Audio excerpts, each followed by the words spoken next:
Ndizumukiza Egide Ngabire Divine. Ndizumukiza Egide Ngabire Divine as well. Mukama Clement. Mukama Clement. And also Solange. Pastor Kado, please come forward and pray for them a blessing. We are showing them to you so that you might support them financially and also in other ways, and also attend their weddings. May God bless you. May He bless them. They can tell us their programs and their names, and we pray for them a blessing.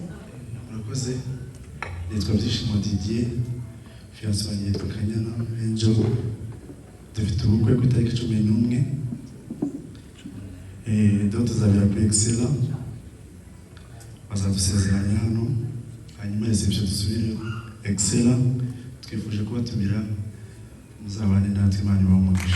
want to welcome you in their wedding. We have a wedding on 11. The holy matrimony will be here, and other celebration will be at Excella. Praise be to Jesus. Names are Ngabire TV. The fiancé is not here. We have a wedding on 18th. Excella will have the introductory wedding. And church service will be here in the church. We want to welcome you. Kindly be with us and support us.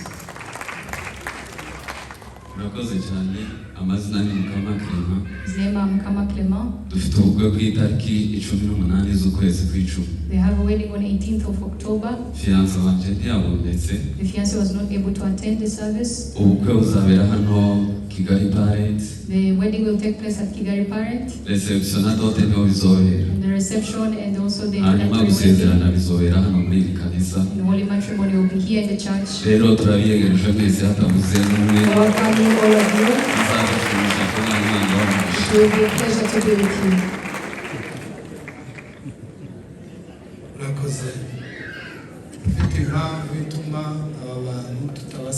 If you have a reason for us not to wed them,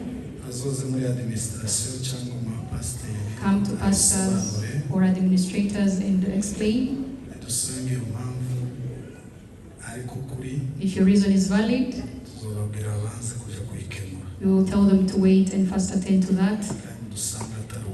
And if it's not valid, we will know that you want only to destroy the wedding. We just forgive you. But let's support them, pray for them,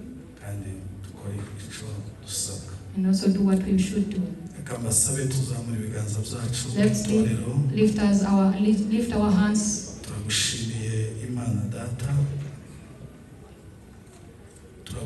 Aje uyu mwanya mwiza turagushimiye kubw'ubukwe bw'abana bacu barakuraritse mu bukwe bw'Ikana uremera urahaba uhakora ibimenyetso bitangaza natwe mwami turakuraritse mu bukwe bw'abana bacu uzuhakora imirimo n'ibitangaza turagushimiye ku byagezweho tukuragije n'ibiri imbere bitaragerwaho zose bigerweho uko birimo urakoze turagushimiye ko muri amashimwe natwe nk'abavandimwe babo tuzafatanya kugushima uyu munsi niwagera izina ryawe rihimbazwe urakoze mwami mu izina rya Yesu amen. Urakoze. Urakoze cyane. Thank you very much. Let me ask the people who have children to be dedicated to step forward. I'll ask Mama Pastor Juju to come and pray for the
Akira ishimwe ryanje yewe mana Akira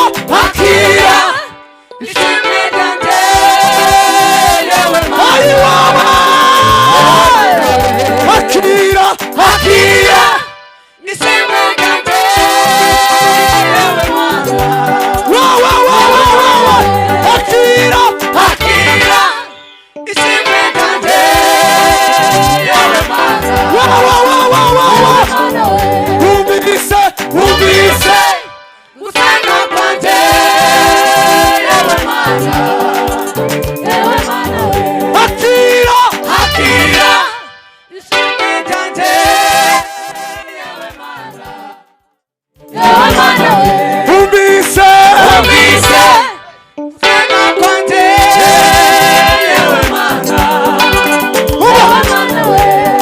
Akira indirimbo ivuye ku mutima Akira amashimwe y'umutima wuzuye ibinezaneza Igiye nagukomangiye Mwami waragiguriye wasubije gusenga kwanjye Igihe nagukomangiye Mwami waragiguriye wasubije gusenga kwanjye Igihe nagukomangiye wasubije gusenga kwanjye Mwami waragiguriye wasubije gusenga kwanjye Igihe nagukomangiye wasubije gusenga kwanjye Bwana sifiwe. Dufite umwanya mutoya niyo mpamvu ibyo dukora byose turabikora dusa nk'abashamura n'amasaha y'umugoroba abashinzwe abageni babigize hafi mbere yuko tuza kuririmba indirimbo tugiye gusenga Imana Yesu ashimwe haleluya tugiye gusenga Imana tubwira Imana tuyegereza Imana hano kugira ngo Imana ikomeze itubashishe imirimo yose gukora ikangaha Imana ari ituyobora kuko nta na kimwe twakwibashisha tutari kumwe n'Imana reka twumve Revera Gatera asenga Imana Mana data wa twese uri mu ijuru Yesu we uri mwiza ntawe uhanye nawe uri imbaraga zacu uri amahoro yacu uri inshuti itabura kuboneka ubuhungiro bwacu ibihe byose turagushimira umwanya mwiza tugezemo n'iri baraganiriza ubwiza n'ubwawe tuzi neza ko gahunda zose ariyo waziteguye tugushimiye ibyabaye n'ibikomeje kuba tuboneyeho kukwereka gahunda zose ziri imbere kugira ngo mwuka wera abane natwe muri gahunda zose ubwiza bwo mu ijuru butugote